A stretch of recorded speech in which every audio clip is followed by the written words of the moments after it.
Subscribe कीजिए हमारे YouTube channel Saxena CP classes को और बेल आइकन को प्रेस कीजिए हमारा लेटेस्ट एजुकेशनल वीडियो सबसे पहले देखने के। चलिए कहाँ गया। आज हम लोग फोर्थ क्वेश्चंस को करेंगे। क्या क्वेश्चंस बोल रहा है देखिए कि मीना रुपया 2000 निकालने के लिए एक बैंक गई। ठीक, उसने खजांची से रुपया 50 तथा रुपया 100 के नोट देने के लिए कहा। मीना ने कुल 25 नोट प्राप्त किए। ज्ञात कीजिए रुपया 50 और रुपया 100 के कितने कितने नोट प्राप्त किए। यह बताना है कि वो जो 2000 रुपए ली ना, उसमें 100 का कितना नोट था और 50 का कितना नोट था। बुद्धि लगाइए। यहां पर क्या बोल रहा है कि नोट 50 और 100 की है। दो प्रकार की नोट है। एक नोट किसकी है? 50 की है और दूसरा नोट किसका है? 100 का है। तो हम मान लेते हैं कि 50 रुपए की जो नोट थी वो एक्स थी। मान ला कि 50 रुपए की जो नोट थी वो एक्स थी और 100 रुपए की जो नोट थी क्या थी? वाई थी। यहां तक तो कोई दिक्कत नहीं है ना। तो हम क्या करते हैं, इसको हल करते हैं। माना रुपया 50 की नोट x तथा रुपया 100 की नोट क्या है? y है। कोई दिक्कत है? अब उसने आगे बोल रहा है कि कुल नोट कितनी थी भैया? 25 थी। कुल जो नोट है आपकी वो कितनी है? 25 है। तो हम मान लेते हैं प्रश्नानुसार। इसने हालांकि बोला है कि मीना 2000 निकालने के लिए एक बैंक गई। ठीक है, तो हम मान लेते हैं देखिए कि भाई कुल नोट आपके 25 है। तो मान लेते हैं भैया कि x प्लस वाई। भाई x नोट 50 की है और y नोट 100 की है और इन दोनों को मिलाकर के कितनी नोट है? 25 है। यहां पर कोई दिक्कत है? कोई दिक्कत हो? ये समीकरण नंबर हम क्या मानते हैं? एक मान लेते हैं। अब दूसरा क्या कह रहा है कि खजांची ने रुपया 50 और रुपया 100 का नोट दिया। तो अगर हमने माना कि रुपया 50 का एक्स नोट है तो टोटल अगर हम मानेंगे भाई उसको पैसे में कन्वर्ट करेंगे। जैसे अगर मैंने माना कि 50 की मेरे पास 2 नोट है तो टोटल पैसा कितना हुआ भाई? 100 रुपए हुआ ना। लेकिन हमने माना है कि उसने 50 की जो नोटवा है ना वो एक्स लिया है ना। तो टोटल हम पैसा मानेंगे तो भाई 50 का एक्स में गुणा करेंगे बराबर आएगा 50 एक्स रुपए। टोटल होगा कि नहीं होगा? होगा ना। अब 50 की जो नोट है वो एक्स है कि नहीं है? और 100 की जो नोट है वो कितनी है? वाई है। 100 की नोट उसने कितना लिया? वाई लिया। तो टोटल अगर इन दोनों को मिला करके टोटल कितने रुपए बन रहे हैं? कितने बन रहे हैं? 2000। ये बात समझ में आई या नहीं आई? बुद्धि लगाइए भैया, बुद्धि लगाइए। यहां पर आपको इस बात को समझना है। अभी समीकरण मत मानिए। हमको ये बात समझना है कि अगर हम 50 का एक्स नोट ले रहे हैं तो हमारा 50 एक्स होगा ना। या फिर हम मान लेते हैं कि हमको तो भाई यहां पर आपको कंफ्यूजन अगर हो रहा है, मान लेते हैं भैया कि 50 की हमारे पास 10 नोट है। कितनी है? 50 की 10 नोट है। तो टोटल मेरा पैसा कितना होगा? 500 होगा ना। होगा कि नहीं होगा? कोई दिक्कत है? और 100 की मेरे पास 15 नोट है। कितनी है? 15 नोट है। तो अगर हम गुणा करेंगे तो 1500 रुपए होगा ना।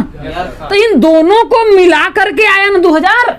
आया कि नहीं आया? तो वही बोल रहा है, हमने माना कि 50 की एक्स नोट थी तो उसका मैंने गुणा किया, जो भी आपका धन आया वो मैंने कैलकुलेट कर लिया। इसके बाद 100 की मैंने माना कि वाई नोट है। उसका अगर नोट अगर मान लेते वाई का मान अगर 15 ही आता तो 100 का अगर गुणा करते तो 1500 आता ना। तो इसको जोड़ेंगे तो टोटल कह रहा है ना कि कितने रुपए है? 2000 रुपए है। यहां तक बात समझ में आई? बुद्धि लगाइए, बुद्धि। अब यहां से देखिए कुछ कॉमन आपका बन रहा होगा। कॉमन बन रहा है कि नहीं बन रहा है? कॉमन क्या है इन दोनों में? देखिए इसमें बस देखिए 50 कॉमन है कि नहीं है? तो 50 अगर हम कॉमन ले लेते हैं तो इसमें क्या बचेगा? x बचेगा कि नहीं बचेगा? प्लस इसमें से अगर हम 50 कॉमन ले लेते हैं तो अगर 100 है तो यहाँ 2 बचेगा, 2y। बहुत अच्छे। बराबर कितना हो जाएगा आपका? 2000। कितना हो जाएगा? कोई दिक्कत है यहाँ पर? अब यहां से अगर हम करें, दिख रहा है x प्लस 2i, तो इधर हो जाएगा देखिए 2000 बटा क्या हो जाएगा आपका 50। यहां तक समझ में आया? अब यहाँ देखिए 5 से 1 0 से 1 0 कट गया, कटा कि नहीं कटा? अब देखिए 5 से अगर इसको काटेंगे, ठीक है ना, तो यहाँ पर कितना होगा 5 चौके 20, यहाँ पर आपका 4 आया। आया कि नहीं आया? कोई दिक्कत है? तो यहां से अगर आप करेंगे देखिए तो x प्लस 2i बराबर, देखिए अब ऐसे समझिए 40 आ जाएगा। कितना आया आपका? 40 आया। यह समझ में आया? अब इसको हम मान लेते हैं समीकरण नंबर 2। अब हम प्यार से समीकरण 1 और 2 को क्या कर सकते हैं? सॉल्व कर सकते हैं। कर सकते हैं कि नहीं कर सकते हैं? अब इस बात को आप समझने का प्रयास करिए। अगर यहां तक आपका आया तो हम देखेंगे कि देखिए इसमें किस विधि से, भैया पहले ही बोल दिया कि किस विधि से सॉल्व करना है? विलोपन विधि से सॉल्व करना है। किस विधि से?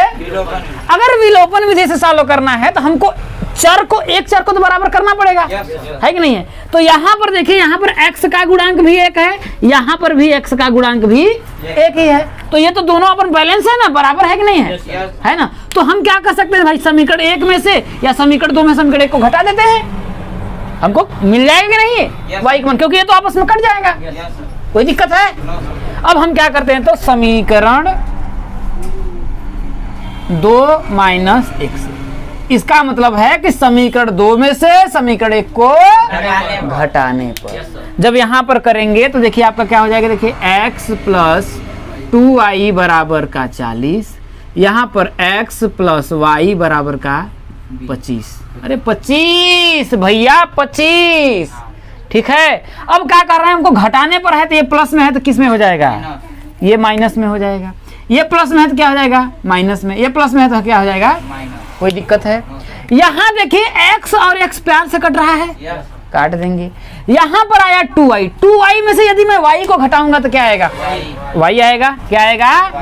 y आएगा बराबर 40 में से अगर मैं 25 को घटाऊंगा तो कितना आएगा? 40 में से अगर मैं 25 को घटाऊंगा तो कितना आएगा? 15 आएगा ना। कितना आएगा? 15 आएगा। तो कहे नहीं चिल्ला रहे हैं? तो y का मान कितना आपका आया? 15 आया। कोई दिक्कत है? अब y का मान उठा करके चाहे समीकरण 2 में रख दीजिए, चाहे समीकरण 1 में रख दीजिए, आपको क्या मिलेगा? x का मान मिल जाएगा। तो हम y का मान क्या करते हैं? समीकरण 1 में रखते हैं।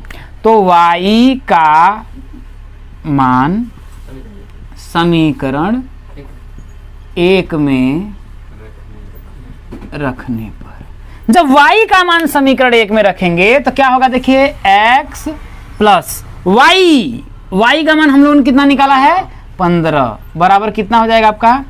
25। तो x बराबर कितना होगा? देखिए 25 और क्या करेंगे, इसको इधर जाएगा तो आपका माइनस का कितना हो जाएगा? 15 हो जाएगा। कितना हो जाएगा आपका? 15 हो जाएगा। तो यहाँ से x का मान निकालेंगे तो कितना होगा आपका? 10 हो जाएगा। कितना हो जाएगा आपका यहाँ से मान? x का मान कितना हो जाएगा आपका? 10।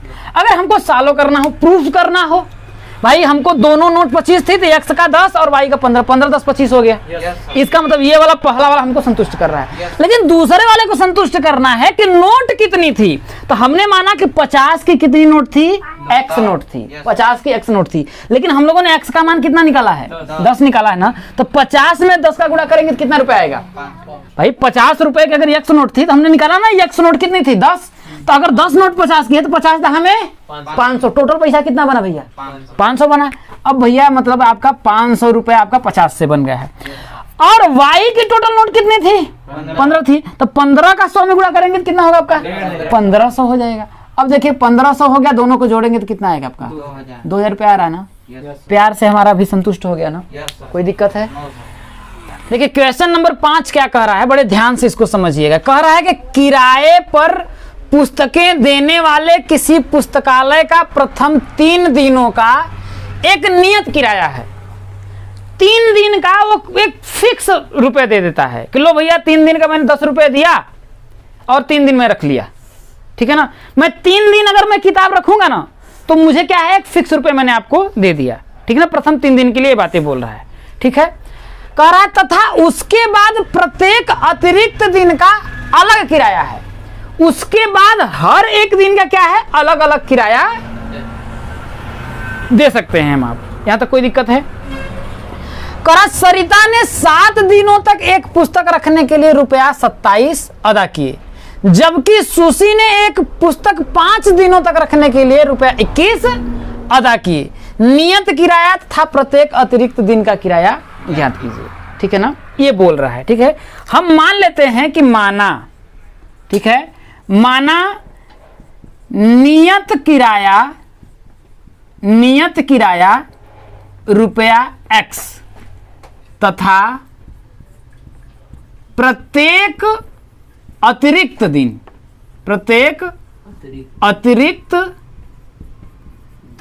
दिन का किराया रुपया क्या है? Y है। भाई नियत दिन का तो हमने मान लिया कि नियत दिन में मैं X ही रुपए दे रहा हूं, और इसके बाद प्रत्येक जो अतिरिक्त दिन आ रहा है, हर एक अतिरिक्त दिन का मैं क्या कर रहा हूं? Y रुपए दे रहा हूं। यहां तक बात समझ में आया? अब प्रथम शर्त के अनुसार हम लोग देखते हैं। देखिए प्रथम शर्तानुसार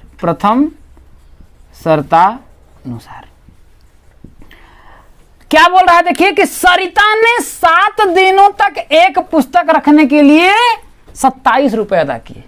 भाई सरिता ने 7 दिनों तक पुस्तक रखने के लिए कितने रुपए अदा किए? ₹27 अदा किए। अब जरा एक बात बताइए, यहां पर इस बात को समझिए कि नियत दिन, और नियत दिन क्या है? देखिए 3 दिन। नियत दिन जो है यहां पर बोला है कि प्रथम 3 दिनों का एक नियत किराया है। इसका मतलब अगर 7 दिन है तो प्रथम जो 3 दिन है, भाई प्रथम जो आपका 3 दिन है, उस 3 दिन का मैंने मान लिया कि उसने X रुपए दिए हैं। कितना माना है? वो टोटल 3 दिन का मैंने मान लिया क्या रखे हैं, वो आपका X रुपए दिए हैं उसने। तो 3 दिन का कितना हुआ आपका? X दिन हुआ। बच्चा कोई दिक्कत है? भाई 3 दिन का उसने फिक्स दे दिया, X रुपए उसने दे दिए। यहां तक कोई दिक्कत है? इसके बाद क्या है? देखिए प्लस, इसके बाद अतिरिक्त। अब इसके बाद अतिरिक्त कितना दिन हुआ? 3-4। अरे भैया बुद्धि लगाइए, यहां पर टोटल तो 7 दिन के लिए वो बुक ले रही है, लेकिन 3 दिन के लिए उसने X रुपए फिक्स दे दिया। इसके बाद अतिरिक्त कितना दिन बचा? 4 दिन बचा ना। और प्रत्येक अतिरिक्त दिन का वो कितने रुपए दे रही है? Y रुपए दे रही है। तो अगर एक दिन का, भाई अगर उसने क्या करना है भाई, एक दिन का Y रुपए दे रही है, तो 4 दिन का कितने रुपए देगी? 4Y देगी ना। कोई दिक्कत है? अगर एक दिन का अगर वो Y दे रही है तो 4 दिन का कितने रुपए देगी? 4Y देगी, है ना। और टोटल वो कितने रुपए दे रही है?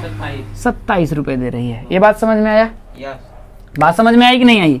क्योंकि उसने बोला है कि भैया प्रथम 3 दिनों का एक नियत किराया लगता है, फिक्स रुपए उसने दे दिया कि प्रत्येक दिन का इतना रुपए लगता है, नियत है 3 दिनों का, उससे कोई वो नहीं है।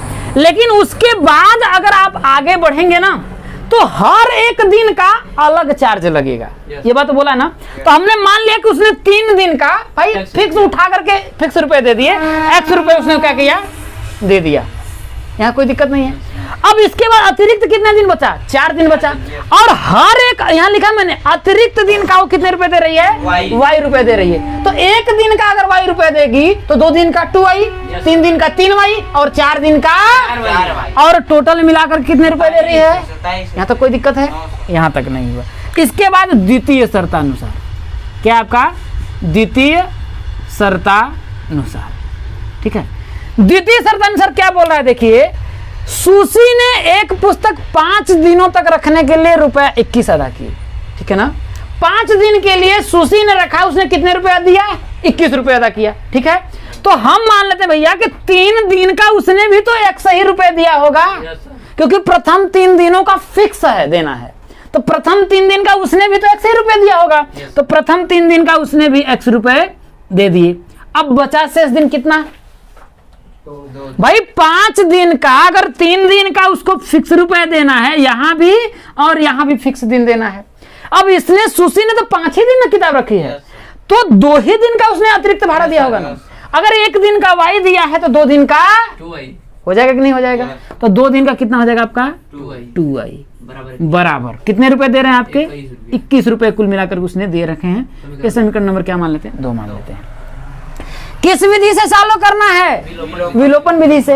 इसमें देखिए आपका एक चर देखिए यहाँ पर और एक चर यहाँ पर, क्या है? दोनों आपका समान है ना। एक चर आपका क्या है? समान है। कोई दिक्कत है? अगर एक चर अगर समान है तो हम क्या करते हैं? समीकरण 1 में से समीकरण 2 को घटा देते हैं, है कि नहीं? क्योंकि विलोपन में क्या होता है? एक चर को ही तो लुप्त करना रहता है। तो हम लिख देते हैं, देखिए कि समीकरण समीकरण 1 माइनस समीकरण 2 से। क्या करते हैं, समीकरण 1 में से समीकरण 2 को घटाने पर समीकरण 1 क्या है, x प्लस 4y बराबर 27। समीकरण 2 कितना है, x प्लस 2y बराबर 21।